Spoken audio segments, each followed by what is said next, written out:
I'm Lynette Martin, Mayor of the City of Mount Gambier, and with me is Chief Executive Officer Andrew Meddle.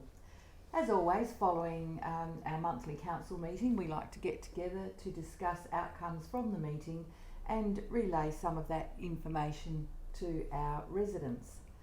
With a 500 plus page agenda, we had much to discuss, but we actually made it through in good time, I thought, Andrew. Council signed off on distributing funds to sporting clubs who applied for grants under our Sport and Recreation Major Capital Works program for 2019-2020. This is a great program where clubs can apply to have capital works completed at their venues after they meet certain criteria on the application. And so it's a great example of clubs working with council in partnership to achieve capital works for their venues. And then similarly, we committed funds to local heritage restoration, again working in partnership to maintain local heritage in our city and deliver good outcomes for the community. So another bit of good news for the community was the work that we've been doing to work with Win TV to finalise their right of way. So council has now agreed to put that one to bed. So we'll be signing and sealing the paperwork in due course.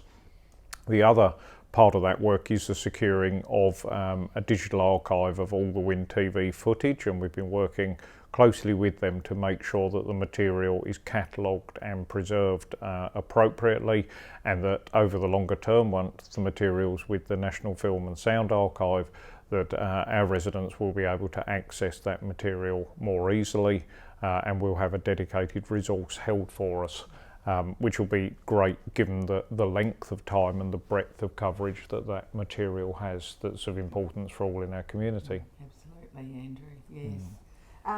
And council is really grateful to Mount Gambier Out of School Hours Care, who are making a very generous donation to our city, and that donation will be spent on creating a great play space at the railway land. And we know how much the rail land is used by our community, and this will really enhance the land. Yeah, so we'll be beginning a co-design project in the new year to work with the community and our in-house team to get ideas and then come up with a design that's consistent with the principles that establish the railway land development. And it's very generous yes. of the Out of School Hours Care people to do that. And another good story was that council also committed support to the Valley Lake Conservation Area. You know, we have a band of volunteers who go to the Conservation Park every Friday and do work in looking after the area for us.